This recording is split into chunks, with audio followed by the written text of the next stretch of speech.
وصلي وسلم دائما أبدا على حبيبك خير الخلق كلهم. بسم اللہ الرحمن الرحیم. السلام علیکم ناظرین. پروگرام نور سحر کے ساتھ آپ کا میزبان نذیر احمد غازی حاضر ہے. ناظرین اکرام، اسماء النبی الکریم صلی اللہ علیہ وآلہ وسلم میں سے ایک اسم مبارک پڑھنے کی سعادت حاصل کر رہا ہوں. سیدنا منصور صلی اللہ علیہ وآلہ وسلم ہمارے سردار مدد دیے ہوئے. درود و سلام بھیجے اللہ آپ صلی اللہ علیہ وسلم، آپ کی آل پاک اور آپ کے صحابہ کرام پر. اس اسم اقدس کی تفسیر میں ہے کہ نبی کریم صلی اللہ علیہ وآلہ وسلم دنیا و آخرت میں منصور ہیں. دنیا میں اس طرح کہ اللہ تعالیٰ کے حکم کے مطابق آپ کو قوت، دشمنوں پر غلبہ، باد صبا کے ساتھ نصرت اور ایک ماہ کے فاصلے سے روب حاصل ہوا. آپ کی امت کو دوسری امتوں پر اور آپ کے دین کو دوسرے ادیان پر مدد دی گئی تاکہ اللہ تعالیٰ آپ کے دین کو دوسرے تمام ادیان پر غلبہ عطا فرما دے، اگرچہ کافر پسند نہ کریں. اور آخرت میں اس طرح کہ آپ کی شفاعت قبول کی جائے گی، آپ کی امت کی تکلیفیں آپ کی شفاعت کے سبب دور کی جائیں گی. قلب و ذہن کی عجیب و غریب بعض اوقات کیفیات ہوتی ہیں.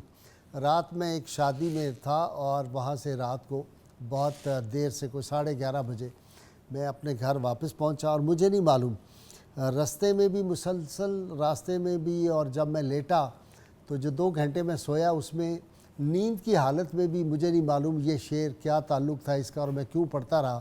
حافظ مظہر الدین رحمۃ اللہ علیہ کا ایک شعر ہے: ابن مریم کا انداز تھا دل نشیں، دل کشا، دل ربا اور حیات آفریں، لیکن اے سیدہ آمنہ کے حسین، تیرا انداز تیرا بیاں اور ہے. بس یہ مسلسل مجھے نہیں معلوم اور میں بڑی مشکل سے نوافل کے دوران بھی روک کے اپنے آپ کو اس شعر سے روکتا رہا.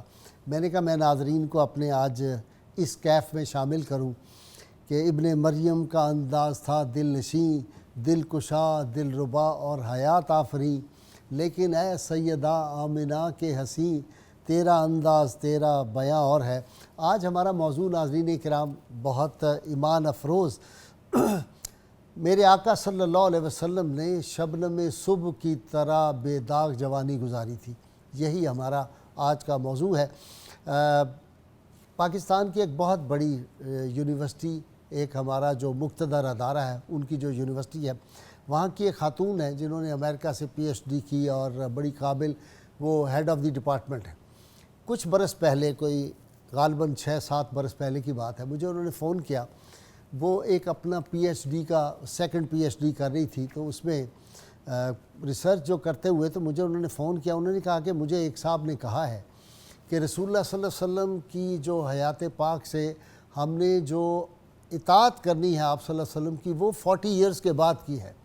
حضور صلی اللہ علیہ وسلم کی وہ عمر مبارک کے حوالے سے کچھ کہہ رہی تھی. میں نے اس بہن کو کہا، میں نے کہا آپ کی عمر مبارک کتنی ہے اس وقت؟ ماشاءاللہ. میں نے کہا بتائیں. کہنے لگی کہ میری 42 یا 43 انہوں نے بتایا مجھے. تو میں نے کہا یہ آپ کی عمر کب سے شروع ہوگی؟ جس دن آپ نے PhD کی یا آپ نے جس دن یونیورسٹی پڑھانا شروع؟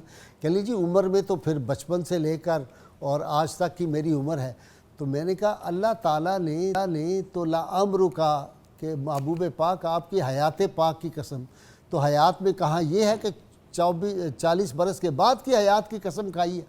رحمت کونین صلی اللہ علیہ وسلم کی حیات مبارکہ ایک ایک لمحہ، ایک ایک سانس کی رب نے قسمیں کھائی ہیں.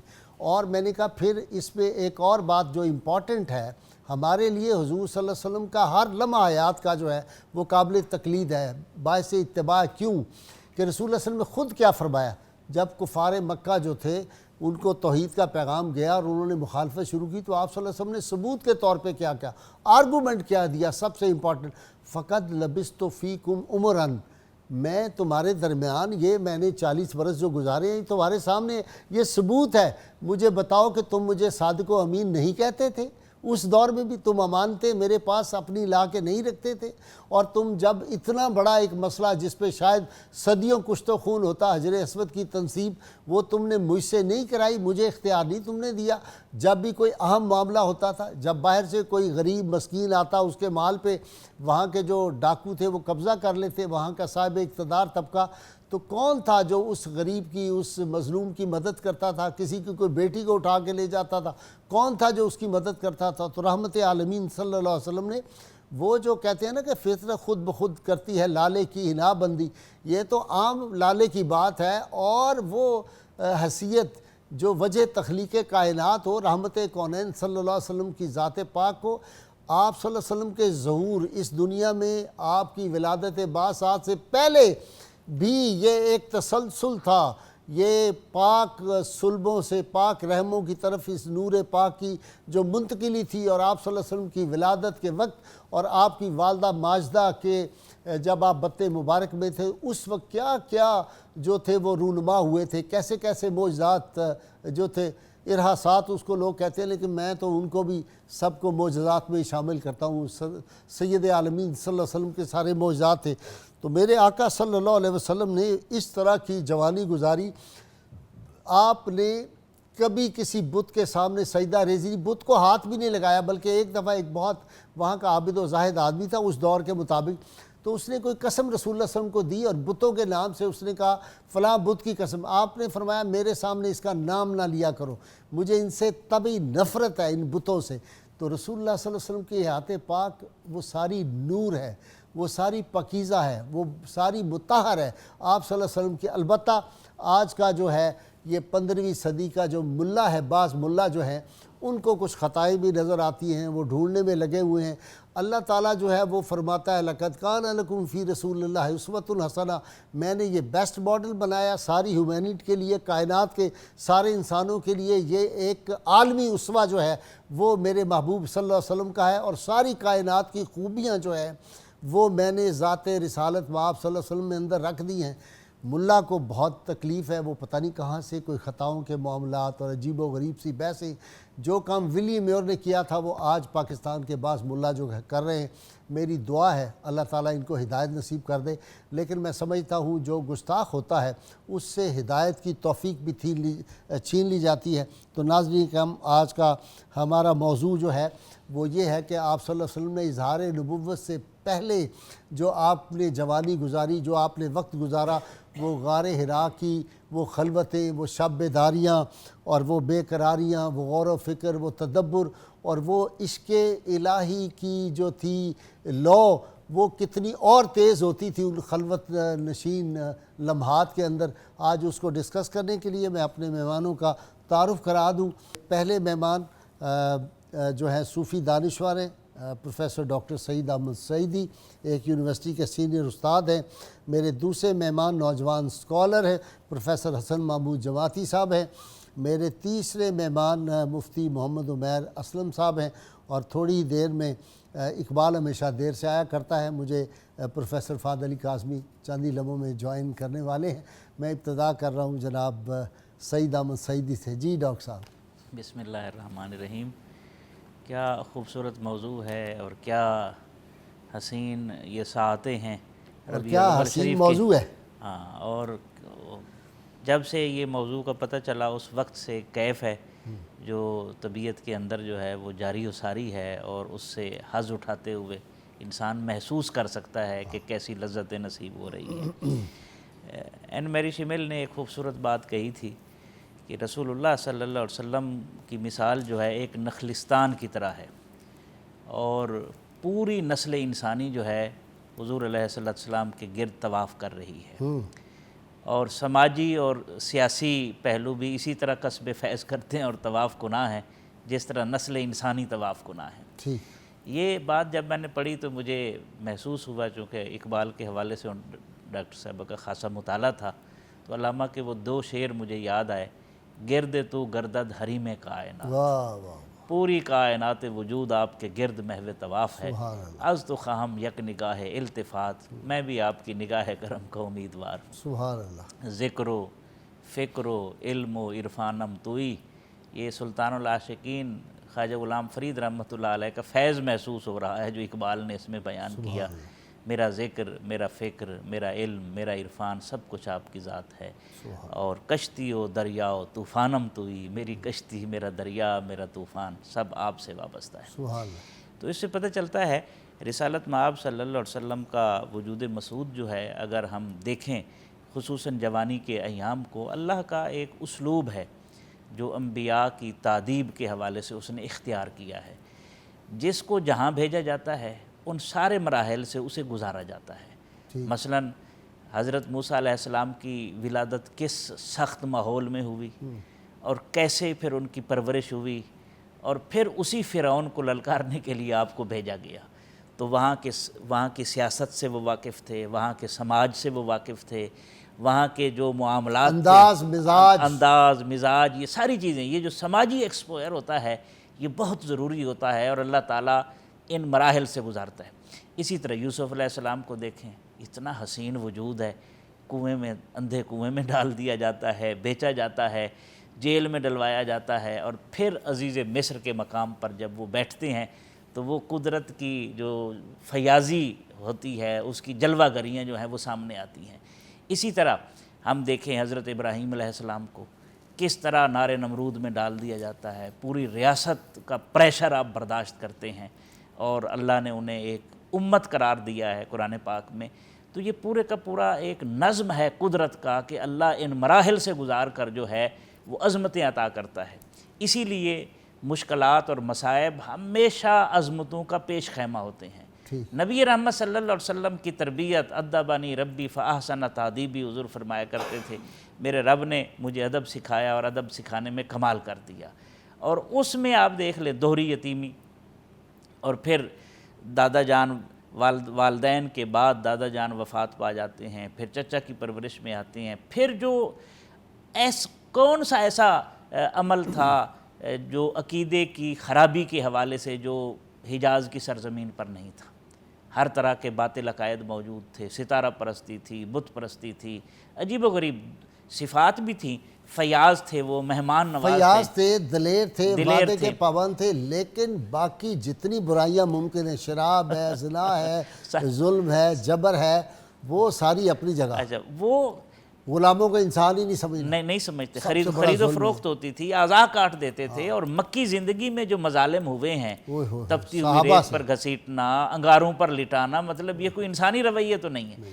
تو ایسے سخت ماحول میں حضور علیہ السلام کی پرورش کرائی گئی، اور پھر ان مراحل سے گزار کر پھر مختلف مراحل پر، یہ جو آپ نے فرمایا لامروں کا، سبحان اللہ، کہ تیری حیات پاک کا ہر لمحہ پیغمبر لگے.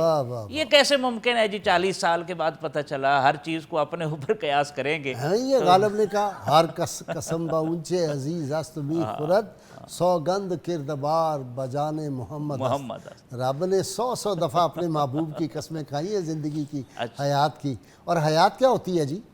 بچپن سے لے کر آدمی کے وصال تک یہ ساری حیات ہے نا. امروں کا ہے، اس کے اندر 3 مرحلے ہیں نا. ایک خلقت ہے، ایک ولادت ہے، اور پھر ایک بیست ہے. خلقت ہے، بیست ہے، اور اس کے اندر جو ہے وہ ولادت ہے. تینوں کی قسمیں کھائی گئی ہیں.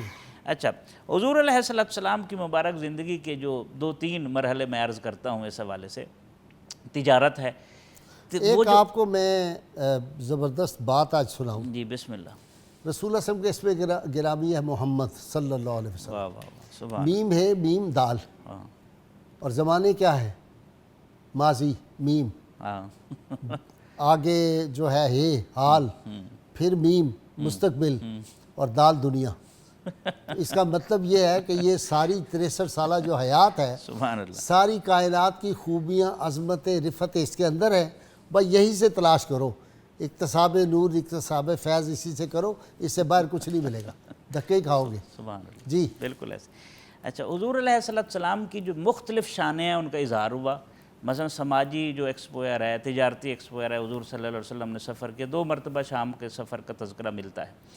اور اس میں جو بحیرہ راہب نے جس طرح دیکھا، نستورہ راہب نے جس طرح دیکھا، اور پھر جس طرح استقبال کیا اور پکار اٹھے حاذا سید العالمین اور حاذا رحمت للعالمین، اور وہ اعتراف کیا. اچھا، حضور علیہ السلام، صحابہ کرام بھی کہتے تھے جب عرب کے مختلف علاقوں کا رسول اللہ صلی اللہ علیہ وسلم ذکر فرماتے تھے تو ہم سمجھتے تھے کہ یہ آپ تو اتنا گئے ہی نہیں وہاں، آپ تو گئے اتنا نہیں، knowledge۔ اتنا نالج ہے۔ تو حضور علیہ السلام کے حوالے سے آپ کے ایک تو سفر تجارت ہے نا، جس طرح حضرت خدیجۃ الکبریٰ کا آپ لے کر گئے، آپ کے جو دو قیس ابن صائب ہیں اور اسی طرح ایک اور ابن صائب ہیں، حضور صلی اللہ علیہ وسلم کے وہ شریک تجارت رہے، اور ان میں سے جب ایک شخص جو ہے وہ مدینہ آیا اور مسلمان ہوا، سبحان اللہ، تو حضور صلی اللہ علیہ وسلم نے انہیں دیکھ کر پہچان لیا۔ آپ نے فرمایا تو نے بھی مجھے پہچانا ہے؟ تو وہ پکار اٹھا، کلمہ پڑھ چکے تھے، کہنے لگے نعم الشریک انتا، یا رسول اللہ صلی اللہ علیہ وسلم، میں نے آپ کے ساتھ میں نے آپ کے ساتھ تجارت میں مشارکت کی ہوئی ہے، اور آپ بہت اچھے شریک تجارت تھے، لا تمہاری لا تداری ولا تمہاری، نہ تو آپ کسی بات میں الجھتے تھے اور نہ ہی زیادہ پس و پیش کرتے تھے، اور معاملات خوبصورتی سے چلاتے تھے۔ جی آپ کی طرف آ رہا ہوں اپنا پروفیسر حسن جماعتی۔ دیکھیں یہ سید عالمین صلی اللہ علیہ وسلم کی حیات پاک کو دیکھ کے، یہ جو میں نے ابھی اشارہ کیا نا کہ بعض لوگوں کو وہ سمجھ نہیں آتی سیرت پاک، اصل معاملہ ہے اینک کا۔ آپ نے اینک لگائی ہوئی ہے سفید، میں نے بھی لگائی ہوئی ہے، تو ہمیں ہر شے سفید نظر آئے گی۔ اگر ابھی ہم کوئی رنگدار اینک لگا لیں تو اسی طرح نظر آئے گا۔ تو رسول اللہ صلی اللہ علیہ وسلم کی سیرت پاک کو دیکھنے کے لیے وہ جو پاک اینک ہے نا اندر، وہ بینائی نہیں، اس کو کیا کہتے ہیں جی؟ دل بینا بھی کر خدا سے طلب، آنکھ کا نور دل کا نور نہیں۔ تو دل کے نور جب ہے، اس کی طاقت سے جب آنکھوں کے ساتھ دیکھیں گے تو پھر آپ کو خوبیاں۔ جی بسم اللہ الرحمن الرحیم، اللہم صلی علی سیدنا مولانا محمد وعلی آلہ وصحبہ بارک وسلم۔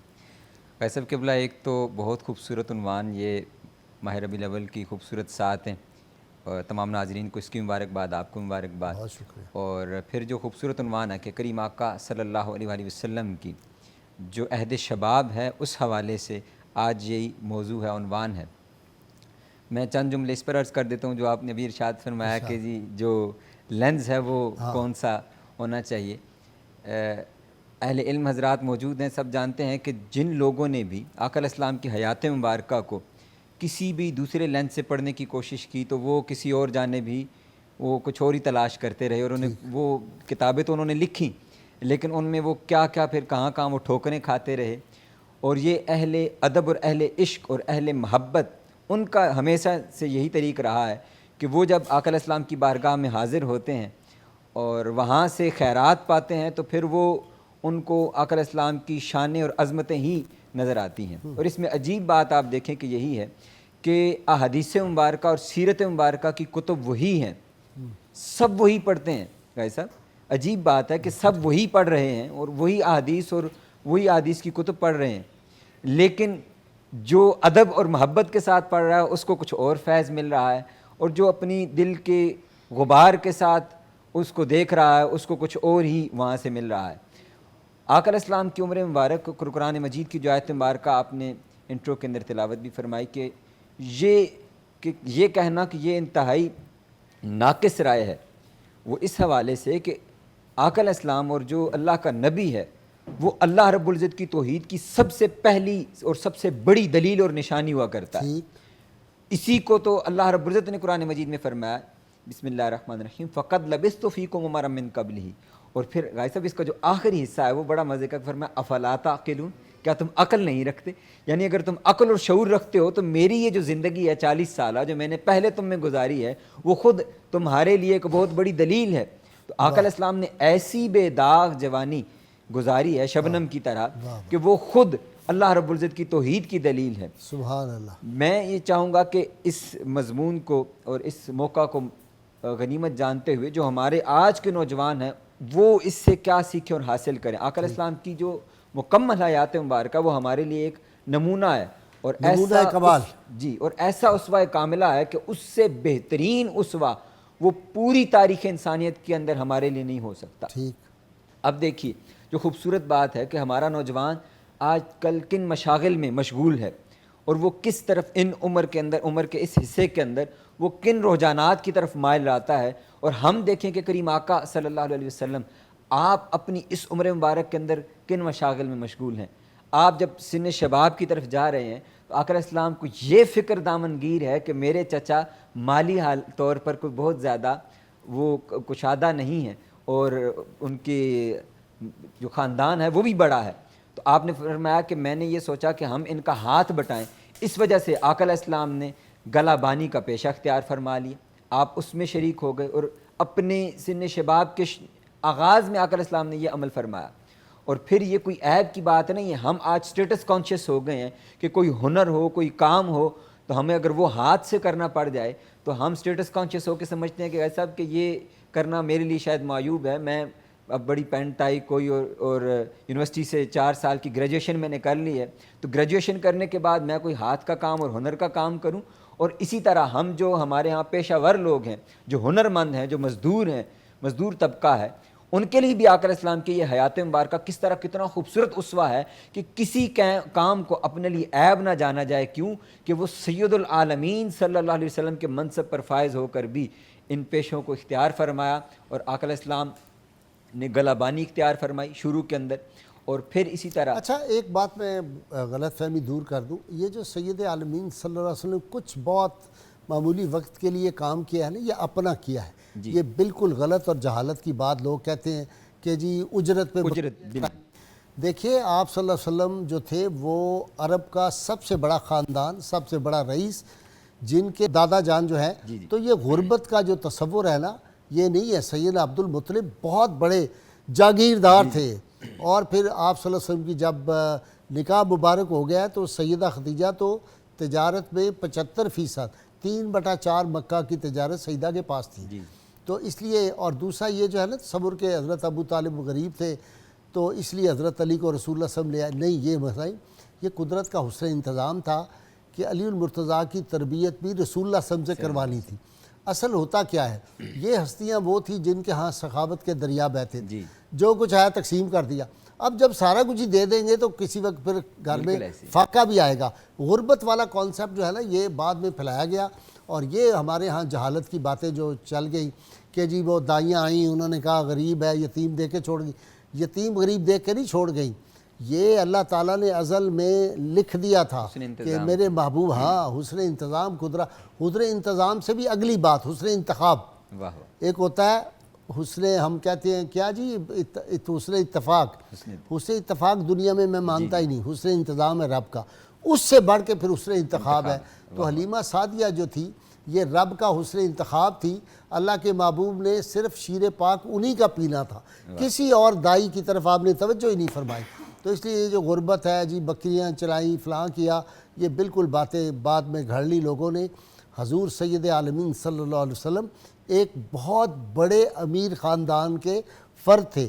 پھر سیدہ خدیجۃ الکبریٰ نے جو ایک تاریخی واقعہ ہے کہ آپ صلی اللہ علیہ وسلم ایک دن باہر گئے اور آپ نے حرم پاک میں دیکھا کہ کچھ لوگ ہیں اور بہت ہی مفلوق الحال، کپڑے پھٹے ہوئے، بھوک سے برا حال ہے.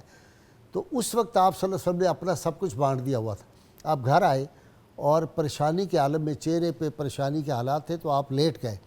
اور اس کو امام احمد نے بھی لکھا ہے مسند احمد میں. تو آپ لیٹ گئے تو سیدہ خدیجہ نے پوچھا کہ کیا ہوا، آپ پریشان لگ رہے ہیں. آپ صلی اللہ علیہ وسلم نے کہا کہ میرے پاس اس وقت کوئی مال رہا نہیں، اور میں نے لوگوں کی حالت دیکھی، مجھ سے یہ برداشت. اب دیکھیں یہ جوانی کا عالم ہے، بڑھاپا نہیں ہے، جوانی کا عالم ہے اور پریشان ہے. تو سیدہ خدیجہ نے رسول اللہ صلی اللہ علیہ وسلم کو عرض کیا کہ آپ ایک کام کریں، آپ یہ ملازم کو بھی کہیں اور آپ خود بھی عرب کے سارے سرداروں کو بلا لیں، مجھے ان سے کوئی بات کرنی. تو جب سارے سردار آ گئے تو جب آپ صلی اللہ علیہ وسلم تشریف لائے، بیٹھے اور سارے سردار بیٹھے، اتنا اشرفیوں کا اور وہ جو تھا اس دور کی کرنسی کا وہ کیا اس کو کہتے ہیں درم و دینار جو تھے، ان کا اتنا بڑا ڈھیر لگ گیا. آپ یہ سمجھیں کہ اتنا بڑا ڈھیر ہوگا، یہ میں سمجھانے کے لیے کہہ رہا ہوں، اتنا بڑا. تو آپ صلی اللہ علیہ وسلم دوسری طرف بیٹھے ہوئے تھے، جو اس طرف بیٹھے تھے وہ آپ صلی اللہ علیہ وسلم کو دیکھ نہیں سکتے تھے، وہ ڈھیر اتنا اونچا تھا. تو سیدہ خدیجہ نے وہاں خطاب فرمایا ان سرداروں کو. انہوں نے فرمایا کہ انہوں نے کہا ہمیں سمجھ نہیں آئی آپ نے اتنا زیادہ یہ آج ڈھیر درم و دینار کا لگا دیا. تو انہوں نے کہا میں بتانے کے لیے کہ یہ سب کچھ حضور کے قدمین پاک میں قربان کر رہی ہوں، یہ سارا حضور کا ہے صلی اللہ علیہ وسلم کا. تو اس لیے یہ جو غربت کا تصور ہے یہ ہمارے ہاں تھوڑا کمزوری کا پہلو ہے. ناظرین کرام بہت مختصر وقفہ ہمارے ساتھ رہیے گا.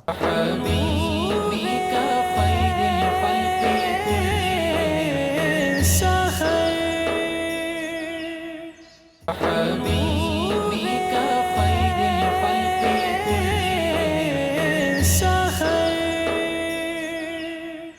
ویلکم بیک ناظرین اکرام. جی علامہ صاحب، مفتی صاحب، آپ عمیر اسلم. بسم اللہ الرحمن الرحیم والصلاۃ والسلام علی رسول الکریم. بہت شکریہ غازی صاحب قبلہ. داستان حسن جب پھیلی تو لامحدود تھی، اور جب سمٹی تو تیرا نام ہو کے رہ گئی. کائنات کا سارا حسن حضور نبی اکرم صلی اللہ علیہ وسلم آپ کی ذات مبارکہ میں ہمیں جمع دکھائی دیتا ہے. حضور کے عالم شباب کو سب سے بہتر وہ بیان کر سکتے ہیں جنہوں نے کریم آقا صلی اللہ علیہ وسلم آپ کے عالم شباب کو لمحہ بلمحہ دیکھا، اور وہ حضرت سیدنا ابو طالب رضی اللہ تعالیٰ عنہ ہیں جنہوں نے کریم آقا صلی اللہ علیہ وسلم کے عالم شباب کو دیکھا. حضور نبی اکرم صلی اللہ علیہ وسلم کا جب حضرت سیدہ خدیجۃ الکبریٰ سلام اللہ علیہا سے نکاح مبارک ہوا، تو اس وقت جو آپ نے خطبہ پڑھا، نکاح خان ہے، تو جو خطبے کے الفاظ ہیں قبلہ غازی صاحب وہ بڑے اہم ہیں. واہ. آپ نے فرمایا تھا کہ ان ابن اخی ھذا لا یوزن برجل الا رجح به. فرمایا کہ میرے اس بتیجے کے ساتھ پورے عرب میں سے کسی کے ساتھ بھی اگر ان کے ساتھ کسی کا موازنہ کیا جائے، فرمایا علم کے حوالے سے، فضل کے حوالے سے، طہارت و پاکیزگی کے حوالے سے، عفت و حیا کے حوالے سے، ہر حوالے سے اگر محمد مصطفیٰ صلی اللہ علیہ وسلم کو دیکھا جائے تو یہ سب سے نمایاں نظر آئیں گے، یہ سب سے ممتاز نظر آئیں گے. اور آخر کے اندر آپ نے جو جملہ کہا تھا، آپ نے فرمایا تھا ان ابن اخی ھذا واللہ لہ خطر و نبأ عظیم. آپ نے فرمایا کہ ان کا مستقبل میں دیکھ رہا ہوں کہ اللہ تعالیٰ ان کو شاندار مستقبل عطا فرمائے گا. ان کی وہ شان ہوگی کہ پورے عرب کے اندر ان کی وہ شان نہیں ہوگی، کسی کی بھی وہ شان نہیں ہوگی. اسی طرح کے سیدنا عبد المطلب رضی اللہ تعالیٰ عنہ نے بھی اس طرح کے الفاظ یہ فرمائے، ولادت یہ کے میرا وقت وہ بیٹا ہے جی جس کی بڑی شان ہوگی اور ایک جہان جو ہے وہ اس کا مطیع ہوگا. جی میں صبح ہی ان کو بیان کر کے آیا ہوں. حضرت سیدنا عبد المطلب کی وہ جو الفاظ ہیں، یہ خاص طور پہ ایام جوانی 25 سال کی عمر مبارک ہے، عالم شباب پورا عروج پہ ہے، تو اس وقت حضرت سیدنا ابو طالب کریم آقا صلی اللہ علیہ وسلم آپ کے عالم شباب کو بیان کر رہے ہیں. قبلہ غازی صاحب، گھر والوں کی بات ہوگی، حضور کے عالم شباب کو سب سے بہتر وہ سمجھ سکتے ہیں، وہ بیان کر سکتے ہیں جنہوں نے حضور کے ساتھ وقت گزارا.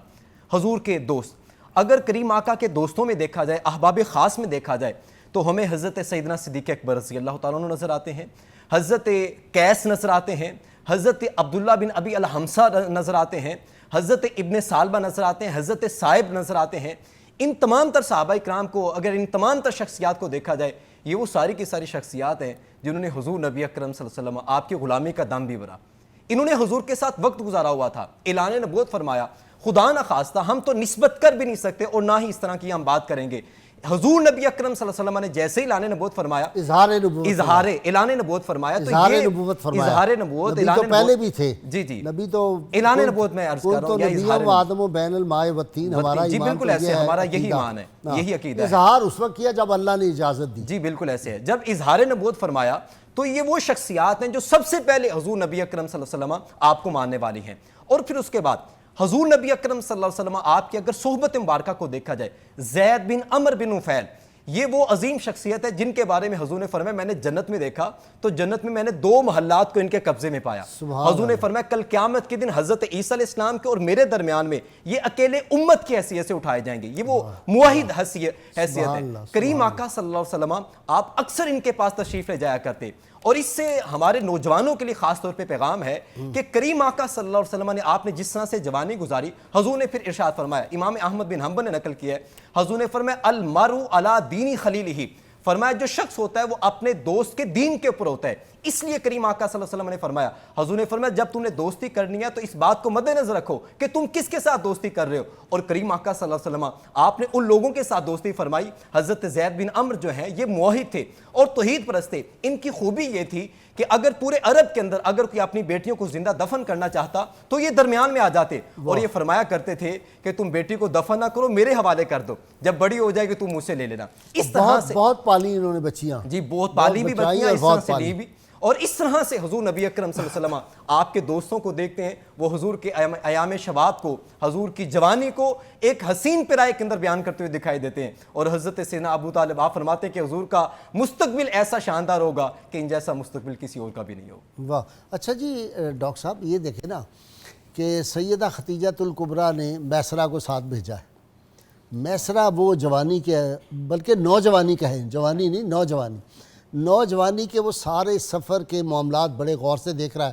میں تو اس میں ہی قربان, جس نے جمال مصطفیٰ اتنے روز تک دیکھا, 7 سفر میں وہ کیا ہے صبح و شام آپ صلی اللہ علیہ وسلم کے نورانی صبح و شام دیکھے, اور وہ آ کے کیا رپورٹ دیتا ہے. پھر سیدہ خدیجۃ الکبریٰ بڑی ذہین تھی, بے پناہ حکمت و دانش والی خاتون, مدبر. انہوں نے پھر سارے اور لوگوں سے بھی پتہ کیا آپ صلی اللہ علیہ وسلم کی عادات مبارکہ کے بارے میں. کوئی برے سے برا جو دشمن تھا, وہ کہتے نا جسے دشمنوں نے امی کہا, جسے ماں وشوں نے ہنسی کہا, اور خود رب نے نور مبیں کہا, ان کی تو پھر شان ہی اور ہے. تو خدیجۃ الکبریٰ کا جو نکاح ہے وہ آپ صلی اللہ علیہ وسلم کی وہ شبنم صبح کی طرح بے داغ جوانی جو ہے اس نے نہیں امپریس کیا, اس نے امپریس کیا ہے نا. اسی طرح یہ جو زید بن حارثہ ہے وہ کیسے ہے یار, کوئی اپنے باپ کو, اپنے چچا کو, اپنے بھائی کو, اپنی ماں کو چھوڑ سکتا ہے اور اظہار نبوت نہیں ہوا؟ ابھی لا یؤمن احدکم کی حدیث نہیں آئی, اس سے پہلے وہ کہتا ہے کیا بھلا, جب باپ اور چچا نے کہا کہ چلو ہمارے ساتھ, پہچان بھی لیا سب کچھ, تو کیا کہا, کیا بھلا سکیں زندگی کے مزے, دور رہ کر حبیب خدا سے مجھے, بادشاہوں سے بہتر بھکاری ہے وہ, ان کے در پر جو ٹکڑوں پہ پلتا رہے. جی سبحان اللہ, سبحان اللہ, کئی جہتیں آپ نے روشن کر دیں. سبحان اللہ. میں بھی تھوڑے سے شعر سنا ارشاد دوں. ارشاد. میں فرش زمیں ہوں ہاں تو سقف سما ہے, واہ میں سانسوں کا مہماں تو موج ہوا ہے, واہ واہ واہ سنی ام معبد سے تعریف تیری, واہ, بہت تجھ سے ملنے کو جی چاہتا ہے, سبحان اللہ سبحان. جو بنت معوض سے پوچھا تو بولی, سمجھ لو کہ مشرق سے دن چل رہا ہے, نہیں نرم تر تیرے ہاتھوں سے ریشم, ہائے ہائے, انس کہہ رہا ہے جو لمس آشنا ہے. آہا ہا, سبحان اللہ, واہ واہ. کیا ذوق والا موضوع ہے. سبحان اللہ. اور اچھا جب شروع ہو جائے نا یہ ایسا موضوع ہے پھر دل کرتا ہے کہ باتیں کرتا ہی جائے بندہ بس. بلکہ میں ایک اور پڑھ دیتا ہوں. دل کو باتیں جو اس کی یاد آئیں, کس کی باتوں سے جی کو بہلا. جی اس رحمت عالم کا قصیدہ کہوں کیسے, جو مہر عنایات بھی ہو ابر کرم بھی, واہ واہ, کیا نظر کروں اس کے لیے جس کی ثنا میں سجدے میں ہوں الفاظ بھی, سطریں بھی, قلم بھی. واہ واہ واہ, ان کی شان کیسے بیان ہو سکتی ہے. سبحان اللہ سبحان. نبی رحمت صلی اللہ علیہ وسلم کی بے داغ جوانی کے حوالے سے, مبارک جوانی کے حوالے سے بات ہو رہی ہے. اس جو رحمت للعالمین کا اظہار ہے, فَأَصْبَحْتُمْ بِنِعْمَتِهِ اخوانہ کا جو اظہار بعد میں ہوا ہے, اس کا اظہار آپ کی جوانی میں ہو گیا. آپ دیکھیں حلف الفضول ہے, ایک بہت بڑا سماجی معاہدہ ہے. حضور صلی اللہ علیہ وسلم اپنے چچا زبیر بن عبد المطلب کے ساتھ شریک ہیں اس میں, اور یہ معاہدہ ہوا, اور حضور علیہ السلام فرمایا کرتے تھے کہ اگر اس معاہدے کے مقابلے میں مجھے سرخ اونٹ بھی دیے جائیں تو میں انہیں قبول سرخ نہیں اونٹوں کا مطلب یہ تھا, یہ جو ہے نا کیا اس کو کہتے ہیں, BMW. نہیں یہ تو کچھ بھی نہیں ہے, مطلب دنیا کی اس وقت کے جی اگر پوری دنیا بھی دے دی جائے تو میں یہ معاہدہ, اور اس میں عبداللہ ابن جدان کا بڑی محبت سے آپ نام لیتے تھے, اور یہ چچا زاد بھائی تھے حضرت عائشہ صدیقہ رضی اللہ عنہا کے. ایک پہلو. اچھا دوسرا جو تنصیب حجر اسود ہوئی ہے, فَأَصْبَحْتُمْ بِنِعْمَتِهِ اخوانہ کا جو اظہار بعد میں ہوا مواخات مکی اور مواخات مدنی میں, اس کا یہ مقدمہ ہے کہ جو خون کے اندر مطلب تلواریں بھگو کر قسمیں کھا چکے ہیں, مرنے مارنے کے لیے تل چکے ہیں, اس حالت میں جس تدبیر اور حکمت عملی سے آپ نے ان کو جوڑ دیا, اس کی کوئی مثال دے سکتا ہے. اچھا پھر اسی طرح ایک اور بڑی غلط فہمی ہے, جس طرح, اور یہ نوجوانی ہے, جوانی کے عالم, بالکل جوانی کے عالم. اچھا حضور علیہ السلام کیا بد نصیبی نہیں ہے جب یہ کہتے ہیں کہ 40 سال کے بعد کی جو حیات ہے وہ ہمارے لیے قابل تقلید ہے. جی نہیں, کچھ جہالت کی بات, جو رب نے قسم کھائی ہے پوری حیات کی. مولوی کہتا ہے کہ نہیں میں تو بیچ میں سے یہ جو 23 برس ہے یہ میں لوں گا, نہیں پہلے دیکھیں 40 جو نبوت کی دلیل ہے, 40 سال مبارک زندگی جو ہے وہ نبوت کی دلیل ہے, تو اس دلیل میں اگر کوئی خامی آ گئی تو نبوت پر اعتبار کیسے رہے گا؟ ممکن ہی نہیں ہے. اچھا اس میں ایک اور پہلو, جب آپ نے سفر تجارت کیا تو اس میں آپ کا مال سب سے زیادہ بکتا تھا. ایک بندے نے دیکھا, اس نے کہا کمال تاجر ہے.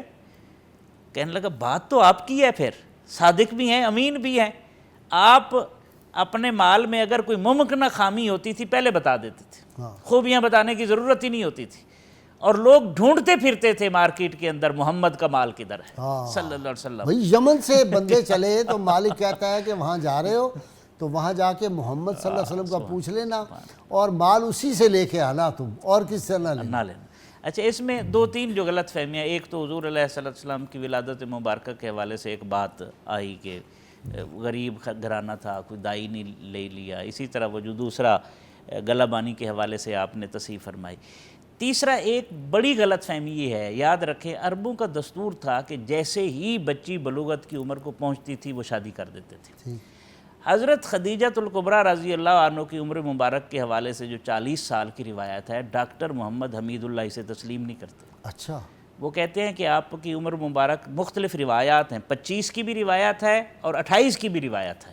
اصل میں ان کا پہلے بھی تو 2 شادیاں نہیں تھیں، دیکھیں نا بلوغت کے ساتھ ہی اگر شادی کر دی جائے تو بچے ہونا کوئی امکان تو نہیں ہے. اور اس کی وہ دلیل دیتے ہیں، وہ کہتے ہیں اگر 40 سال آپ شادی کو مانتے ہیں میڈیکلی تو حضرت عبداللہ جو آخری بیٹے ہیں ان کی ولادت ہوتی ہے 56 سال کی عمر میں، جو ممکن نہیں ہے. یہ ڈاکٹر حمید اللہ نے اس کو اٹھایا ہے. اچھا، تو حضرت خدیجۃ الکبریٰ رضی اللہ عنہا، کہاں لکھا ہے ڈاکٹر عبید اللہ کو؟ تو میں سارا پڑھا ہے. جی میں آپ کو میں پیش کروں گا، آج میں پڑھ کے آیا ہوں. اچھا، میں نہیں کس کتاب میں یہ؟ میں نے اس کا حوالہ پڑھا حیات رسول امی میں، انہوں نے اس موضوع کو ڈسکس کیا، وہ میرے پاس تصویر ہے میں آپ کو بھیجوں گا. اچھا ٹھیک. اور بہت خوبصورت انہوں نے ڈسکس کیا اور اس کو اجاگر کیا. اور اس میں کوئی شک نہیں ہے کہ اس سے بے شمار ذہن میں اٹھنے والے جو اعتراضات ہیں وہ رفع ہو جاتے ہیں، جو کہتی ہیں کہ حضور علیہ السلام نے نعوذ باللہ جو مستشرقین کہتے شاید مال کی وجہ سے. ایسا نہیں ہے. حضرت خدیجۃ الکبریٰ طیبہ طاہرہ کے لقب پر تھی. نہیں مال کی وجہ سے اگر ہوتی نا ہاں جی تو رسول اللہ پیغام بھیجتے. جی ایسے ہی ہے. شادی کا پیغام ادھر سے آیا ادھر سے ہے، آتا. اس لیے یہ اعتراض تو ویسے ہی کوئی جاہل ہی کر سکتا ہے. دیکھیں نا جس نے کرنا ہے وہ تو دشمن ہے نا. ہاں. لیکن یہ ہمارا فرض ہے نا. بہرحال یہ بڑی خوبصورت تحقیق ہے، میں آپ کو پیش کروں گا. حضور علیہ السلام کی زندگی کے جو مرحلے ہیں اس میں سب سے پہلے جو ہے وہ تجارت کے بعد اگر دیکھیں، تجارت کے بعد شادی ہوئی ہے. شادی کے بعد کوئی 35 سال کی کم و بیش عمر ہے جب حضرت زید اپنے ماں باپ کو چھوڑتے ہیں، وہ والا مرحلہ ہے. پھر اس کے بعد اگلا جو مرحلہ آتا ہے اسے کہتے ہیں غور و فکر، کہ آپ کا رخ جو ہے وہ دنیا سے پھیر دیا جاتا ہے اللہ کی طرف سے اور آپ غور و فکر میں وقت گزارتے ہیں. پھر اس کے بعد تہنس جسے کہا جاتا ہے کہ بیٹھے رہیں تصور جانا کیے ہوئے، اس کیفیت سے آپ کو گزارا جاتا ہے. اور غار حرا میں وہ تہنس کے مرحلے سے گزرے ہیں. پھر اسی دوران رویائے صادقہ کا سلسلہ جو ہے وہ شروع ہوتا ہے. یہ دیکھیں نا یہ اللہ کا ایک نظم تربیت ہے اور نظم ہے کہ کس طرح نبوت کے مقام پر فائز کیا جاتا ہے اور اس کے بعد وہی نازل ہوتی ہے. ان سارے مرحلوں کو اگر آپ اور میں دیکھیں تو نوجوانوں کے لیے بھی سبق ہے، اس میں بوڑھوں کے لیے بھی سبق ہے، خواتین کے لیے بھی سبق ہے.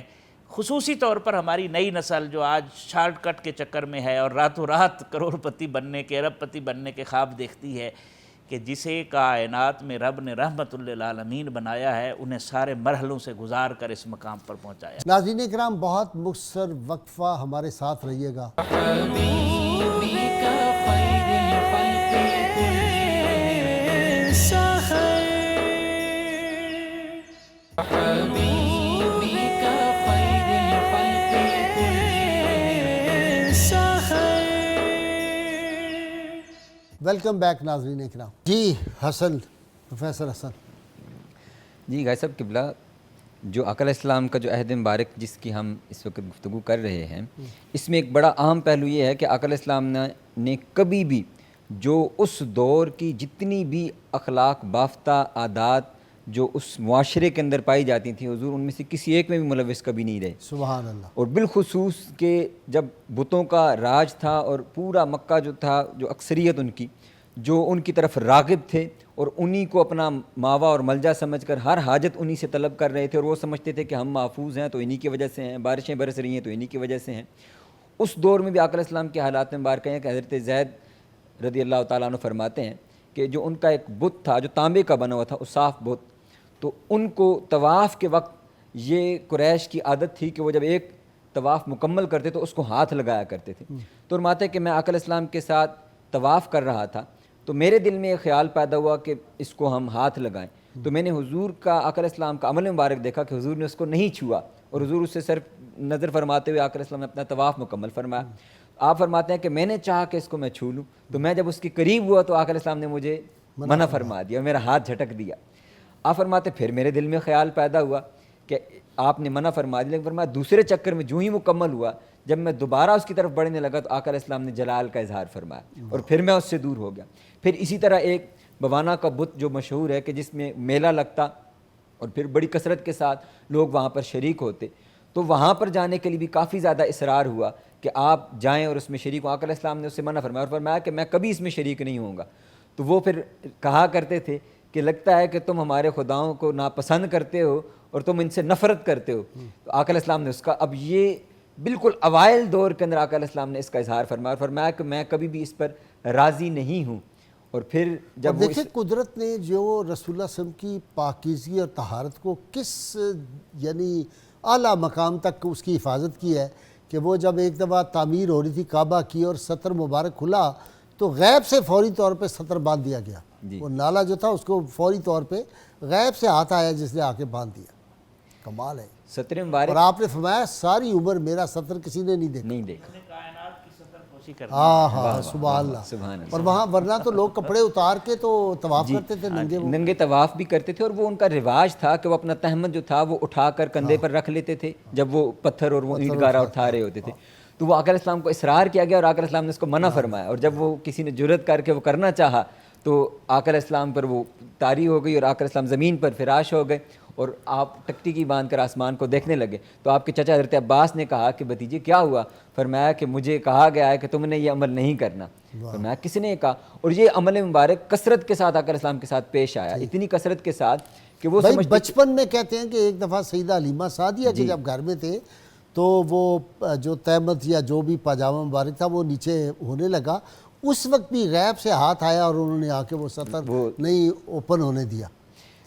یعنی بچپن سے یہ طہارت کے منزلیں جو ہیں، اور پھر جوانی میں تو آپ صلی اللہ علیہ وسلم کی جس طرح کی پاکیزہ مطہر جوانی ہے اس کا تو کوئی جواب ہو ہی نہیں سکتا۔ یہ جو ویسے آپ نے بڑا وہ خوبصورت جو سٹوری ٹیلر کا ایک وہ بھی واقعہ ہے جی جی کہ کہانیاں سنتے تھے نا عرب جا کے، تو اس کے ساتھ وہ تھوڑی سی موسیقی بھی بجاتے تھے۔ تو آپ صلی اللہ علیہ وسلم تو وہاں گئے تو نیند آ گئی پہلے ہی، اس کا محض ارادہ ہی فرمایا کہ وہ ارادہ کیا تو نیند آ گئی، نیند آ گئی وہ اس کا۔ اور یہ خوبصورت بات کہ جو آپ نے فرمایا نا کہ اعلان اظہار نبوت فرمایا۔ اب نشانیاں دیکھیں کہ جو بھی مثلا بت کے قریب سے گزرے اور اس کو محض کھڑے ہو کر دیکھا تو فرشتے نے آ کر کے بتا دیا کہ تم نے اس کے قریب نہیں جانا، آوازیں آنا شروع ہوگی۔ وہ فرشتہ یعنی آقا علیہ السلام کو تو پہلے ہی یہ سب کچھ معلوم تھا۔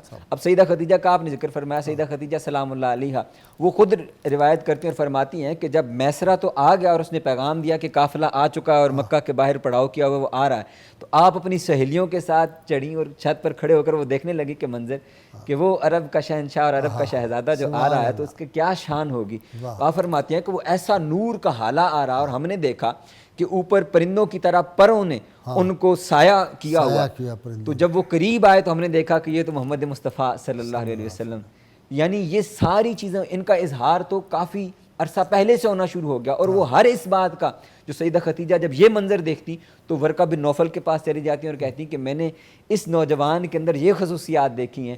تو وہ کہتے کہ ہاں ہم نے اپنی کتابوں میں پڑھا ہے کہ وہ نبی آخر زمان صلی اللہ علیہ وسلم جنہوں نے آنا ہے ان کی نشانیاں جو ہماری کتابوں کے اندر جو ہم نے آج کے دن تک پڑھی ہیں وہ ان کے اندر پائی جاتی ہیں۔ اور وہ لمحہ بلمحہ، اور پھر جب آقا علیہ السلام کا نکاح مبارک ہو گیا، اور بڑی خوبصورت بات جو ایک اور میرے ذہن میں آ گئی سماجی کارکن کے حوالے سے کہ آقا علیہ السلام کی جو شان اطہر تھی وہ آپ سماج کے کاموں کے اندر، ویلفیئر کے کاموں کے اندر اتنا زیادہ مشغول رہتے کہ اب دیکھیے کہ سیدہ خدیجہ نے جب آقا علیہ السلام نے آ کر وحی کا اظہار فرمایا کہ یہ کیفیت ہوئی اور فرمایا کہ مجھے چادر اڑا دو، تو جب اس موقع کے اوپر سیدہ خدیجہ نے فرمایا، حضور نے فرمایا کہ مجھے اپنی جان کا خطرہ ہے۔ اب یہ سیرت طیبہ کا پہلا بیان ہے جو سیدہ خدیجہ سلام اللہ علیہ نے کیا، اور یہ ثنا گوئی بھی تھی، یہ نعت بھی تھی، اور یہ سیرت مبارکہ کا اظہار بھی تھا۔ اور آپ نے فرمایا کہ کیسے ہو سکتا ہے، آپ تو کریم ہیں، آپ تو بے سہاروں کو سہارا دینے والے ہیں، اور یہ سارے اب یہاں پر لفظ معین استعمال ہوا ہے عربی کے اندر. ہمارے ہاں اعتراض ہوتا ہے لوگوں کو کہ آپ کسی کو مددگار نہیں کہہ سکتے, تو سیدہ خدیجہ تو آقا علیہ السلام کو براہ راست کہہ رہی ہیں کہ آپ تو بے یاروں کے جن کا کوئی مددگار نہیں ہوتا ان کی مدد کرنے والے ہیں, بے سہاروں کو سہارا دینے والے ہیں, یتیموں کو, محتاجوں بیواؤں کو عطا کرنے والے ہیں. اور پھر سب سے بڑی بات جس کا آپ نے پہلے ارشاد فرمایا کہ اتنا عطا کرتے ہیں کہ اپنی آپ کو اس کا غم ہی نہیں ہوتا کہ میں غریب ہو جاؤں گا, میں غریب ہو جاؤں گا. اور پھر مہمان نوازی کی خاصیت تھی آپ کے اندر کہ آپ مہمان نوازی اتنی کثرت کے ساتھ فرماتے کہ آپ کا خاصا تھا اور مشہور تھی یہ بات. اور اسی کا اظہار حضرت ابو طالب نے, سیدنا ابو طالب نے اپنے خطبہ نکاح میں کیا, اور حضرت ورقہ بن نوفل نے جب دوسرا خطبہ پڑھایا تو انہوں نے بھی اسی کا اظہار کیا. تو ان شانوں کا اظہار جو ہے وہ ہو رہا ہے. تو آپ کی تو جوانی ان چیزوں کا مظہر ہے جس کو سیدہ خدیجہ سلام اللہ علیہا نے دیکھا اور انہوں نے اس کا اظہار فرمایا. اور اسی بنا پر اور پھر میسرہ سے وہ لمحہ بر لمحہ پوچھتی رہی کہ میسرہ اچھا یہ بتاؤ کہ وہاں پر کیا معاملہ آیا. تو میسرہ نے پھر سارے واقعات بتائے کہ ان کا رویہ لوگوں کے ساتھ کیا رہا, اور پھر جتنے بھی لوگ ملے, نستورہ راہب ایک ملا اور دوسرا ایک اور راہب جس نے درخت کے نیچے جب آقا علیہ السلام نے آرام فرمایا تو اس نے کہا کہ کون شخص ہے جس نے اس درخت کے نیچے آرام فرمایا. تو آپ نے فرمایا کہ یہ اہل قریش میں سے ایک ہیں, بنو ہاشم میں سے. انہوں نے کہا کہ ہم نے دیکھا ہے کہ کسی نبی کے سوا کسی شخص نے اس درخت کے نیچے آج تک نہیں قیام فرمایا. انہوں نے فرمایا کہ یہ نبوت کی نشانی ہے. تو میسرہ وہ ساری نوٹ کر رہا تھا. پھر جب بازار میں کاروبار ہو رہا تو کسی نے کہا کہ میں آپ کی بات تب تسلیم کروں گا جب آپ لات اور عزیٰ کی قسم کھائیں گے. آپ نے فرمایا میں نے زندگی میں کبھی ان کا نام نہیں لیا, میں ان کی قسم کیسے کھا سکتا ہوں, میں ان کے قریب نہیں گیا, میں تو ان سے نفرت کرتا ہوں. پھر وہی شخص پکار اٹھا کہ بلا شبہ یہ جو عمل آپ فرما رہے ہیں یہ تو ایک نبی کی نشانیاں ہیں. اس کو بھی میسرہ نے پھر نوٹ کر لیا, اور پھر قافلہ سے واپس آ کر میسرہ نے اس کا اظہار کیا اور سیدہ خدیجہ سلام اللہ علیہ کو بتایا. اور پھر سیدہ خدیجہ سلام اللہ علیہ نے یہ جو پھر کتنی خوبصورت بات ہے کہ جی مال و دولت, وہ تو انہوں نے ایک نہیں سیدہ نفیسہ بنت منیہ کے ذریعے ایک پیغام بھجوایا, پھر اپنی بہن کے ذریعے ایک پیغام بھجوایا, اور پھر خود براہ راست وہ اس کا اظہار فرمایا, اور پھر حضرت سیدنا ابو طالب سے بھی اس کا اظہار فرمایا. تو مختلف ذرائعوں سے آپ نے اس کا اظہار فرمایا کہ یہ جو عرب کا وجی نوجوان اور جس کی اتنی بے داغ جوانی ہے یہ کسی اور میں حصے میں اس سے پہلے کہ وہ کسی اور کے حصے میں جائے. اچھا سیدی صاحب, جو فرانس کا تھا نا, جس نے انقلاب فرانس کا بانی جو تھا, میرے ذہن سے ابھی نام نکل گیا, اس نے لکھا اور ڈاکٹر حمید اللہ نے بھی اس کا حوالہ دیا ہے. انہوں نے کہا کہ کوئی دنیا کا انسان جو ہوتا ہے نا وہ اپنی بیوی اور گھر کے نوکر کی نظر میں بڑا نہیں ہو سکتا, وہ بڑا مشکل ہے. لیکن پیغمبر اعظم و آخر صلی اللہ علیہ وسلم کا یہ کمال ہے کہ بیوی سے پوچھو تو وہ کہتی ہے کانا کھولو قرآن, اور نوکر سے پوچھو وہ کہتا ہے ماں باپ بہن بھائی سب پہ جو ہے میں ان کو زیادہ پرائرٹی دے رہا ہوں. لیکن آج امت مسلمہ کی بد نصیبی نہیں ہے کہ ہم نے پرائرٹیز بدل دی ہیں.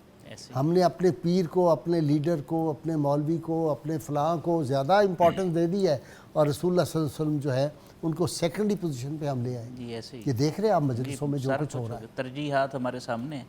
اب تو شخصیات جو ہیں نا وہ تو زیادہ حاوی ہوتی جا رہی ہیں نا. اب نعت شریف, شخصیت پرستی کی اخیر ہو گئی ہے. نعت شریف پڑھی جا رہی ہے اور لوگ آ رہے ہیں اور ان کو کھڑا کیا جا رہا ہے استقبال نعت کے دوران. نعت کا جو ادب ہے وہ تو سر جھکا کے اس وقت تو کوئی عہدہ باقی نہیں رہنا چاہیے. میں نے 4 دن پہلے بڑا سخت پروگرام اس پہ کیا ہے کہ ربیع الاول کا جلوس ہے اور نعرے یہ لگ رہے ہیں یہ دور میرے سرکار کا ہے, نعوذ باللہ میں نام نہیں لے رہا پیر صاحب کا, یہ زمانہ میرے سرکار کا ہے, یہ دنیا میرے سرکار کے, نعوذ باللہ سارے زمانے سرکار کے. یہ شرک فی رسالت ہے, شرک فی رسالت, اور جو اس کا مرتکب ہوتا ہے اس کا انجام ٹھیک نہیں ہوگا, اللہ کی پناہ. یہ دیکھنا نہیں چاہیے ان کو, یہ سوئے ہوئے, یہ اندھے ہو گئے عقیدتوں بتانا چاہیے. اور غیر مشروط محبت اور دوسرا یہ تو کچھ بھی نہیں ہے. نعت جو ہوتی ہے, نعت کے شعر جو ہے وہ اپنے پیر کے اوپر فٹ کر رہے ہیں. ہاں جی, جھومو جھومو حبیب خدا کے, نعوذ باللہ من ذالک, اللہ تعالیٰ معاف کرے. نعوذ باللہ. اچھا میں اس حوالے سے اصلاح کی بھی ضرورت ہے اس کی بڑی. جی بالکل بالکل, یہ آداب نعت کے حوالے سے باقاعدہ تربیت کرنے کی ضرورت ہے, اور اچھی تربیت, اور میزبانوں کو خصوصی طور پر دعوت ہے. اور آپ کو عجیب بات بتاؤں کہ نعت خوان جو خواتین ہیں ان کے اتنے بڑے ناخن ہیں, ناخن ہوتے ہیں, اور وہ نعت پڑھ رہی ہیں. میں نے تو یہ پچھلے دنوں, میں زیادہ نہیں دیکھتا, تو وہ ایک قومی ہماری سیاسی رہنما جو ہیں وہ تقریر کر رہی ہیں, اتنے بڑے ناخن, ڈر لگ رہا ہے دیکھ کے. میں نے کہا یہ اتنے بڑے ناخن, اور پھر یہ باتیں جو دین کی بھی ہوتی ہیں. جی آپ کی طرف مفتی. عمیر اسلم صاحب آپ غازی صاحب قبلہ جب ہمارا اخلاق ہوتا ہے کسی کے اندر آدھا منٹ ہے آپ جی میں بالکل آدھے منٹ میں ترش روئی ہوتی ہے تو کہہ دیا جاتا ہے کہ ابھی جوانی کے ایام ہیں سنبھل جائے گا. تو حضرت زید بن حارثہ نے جو جملے کہے تھے ما انا بالذی اختار علیک احدا انت منی بمنزلۃ الاب والام, یہ حضرت زید بن حارثہ نے کہا یا رسول اللہ یہ کیسے ہو سکتا ہے کہ میں آپ کے اوپر کسی اور کو ترجیح ہوں, یا رسول اللہ آپ میرے لیے باپ کی جگہ پہ بھی ہیں, آپ میرے لیے چچا کی جگہ پہ بھی ہیں. غازی صاحب قبلہ آپ نے ماتحت کی بات کی, ماتحت میں بھی حضور اعلیٰ آپ بھی مہمانوں کو بہت شکریہ. ناظرین کرام ایک اعلان کرنا ہے جی بڑا ضروری, سالانہ روحانی محفل ہے دارہ مخلصین کی, یہ 410 ای جوبلی ٹاؤن میں ہوگی, 12 ربیع الاول 9 اکتوبر ہے, اور صبح 7 بجے محفل پاک ہوگی. وہاں پہ آب شفا بھی دیا جائے گا اور موئے مبارک کا غسل والا پانی بھی, موئے مبارک کی زیارت ہوگی آپ صلی اللہ علیہ وسلم کے, اور میرا سالانہ خطاب ہوتا ہے وہاں پہ, تو ضرور 410 ای جوبلی ٹاؤن لاہور.